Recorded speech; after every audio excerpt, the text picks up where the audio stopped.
ഇപ്പം സമസ്തയുടെ 100-ാം വാർഷിക സമ്മേളനം വലിയൊരു ഭാഗ്യമാണ് നമുക്കൊക്കെ. കാരണം സമസ്ത മുല്ലക്കോയ തങ്ങളുടെ കാലത്ത് നമ്മളില്ല, പക്ഷേ അത് സ്ഥാപിച്ച സ്ഥാപക 100-ാം വാർഷികത്തിൽ നമ്മളെല്ലാവരും ഉണ്ട്. സമസ്തക്കാരായിരിക്കുക എന്നതിൻ്റെ ഒരു അഭിമാനം, ഒരു അന്തസ്സ്, അതോടൊപ്പം തന്നെ അതിൻ്റെ ഒരു ആത്മീയമായിട്ടോ അല്ലെങ്കിൽ ആത്മമായിട്ടോ നമുക്ക് കിട്ടുന്നൊരു നിർവൃതി. ഉസ്താദ് എങ്ങനെയാണ് ഉസ്താദിനെ കേൾക്കുന്ന ആളുകളോട്, അല്ലെങ്കിൽ ഈ ഒരു സംഭാഷണം കേൾക്കുന്ന ആളുകളോട് സമസ്ത എന്താണ് എന്ന് ഉസ്താദിനോട് ചോദിച്ചാൽ എന്താണ്? സമസ്തകളുടെ ജമഅത്തുൽ ഉലമ എന്നുള്ളത് നമ്മൾ ഈമാൻ സംരക്ഷിക്കാൻ വേണ്ടി ഉണ്ടാക്കിയതാണ്.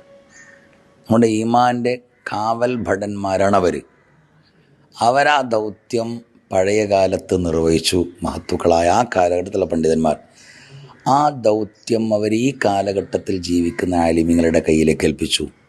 ഈ കാലഘട്ടത്തിൽ ജീവിക്കുന്ന ആലിമീങ്ങൾ ആ ദൗത്യം നിർവഹിക്കുന്നു. ഇവരുടെ മരണശേഷം ഇവരുടെ തലമുറകളിലേക്ക് അത് കൈമാറ്റം ചെയ്യും, പിൻഗാമികളിലേക്ക് കൈമാറ്റം ചെയ്യും.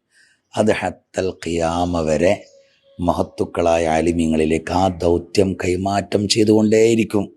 അപ്പോൾ അവരനുസരിക്കുക, അവരെ പിൻപറ്റുക, അവരെ തുടരുക എന്നുള്ളത് ഒരു മുഅ്മിനിൻ്റെ ബാധ്യതയാണ്. കാരണം അവൻ്റെ ഈമാൻ സംരക്ഷിക്കുക മഹത്തുക്കളായ ഈ ആലിമീങ്ങളാണ്.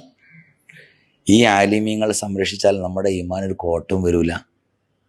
അതാണ് ആളുകൾ മുഴുവനും സമസ്തകളുടെ ജമഅത്തുൽ ഉലമ മഹത്തായ മഹാന്മാരായ പണ്ഡിതന്മാരിലേക്ക് ചേർന്ന് നിൽക്കുന്നത്. ഓരം ചേർന്ന് നിൽക്കാന്നറിയില്ല, ഓരം ചേർന്ന് നിൽക്കുന്നത് ഈമാനിൻ്റെ സംരക്ഷണത്തിന് വേണ്ടി മാത്രമാണ്. വേറൊന്നുമില്ല, ഇതിലൊരു കാര്യലാഭമില്ലല്ലോ.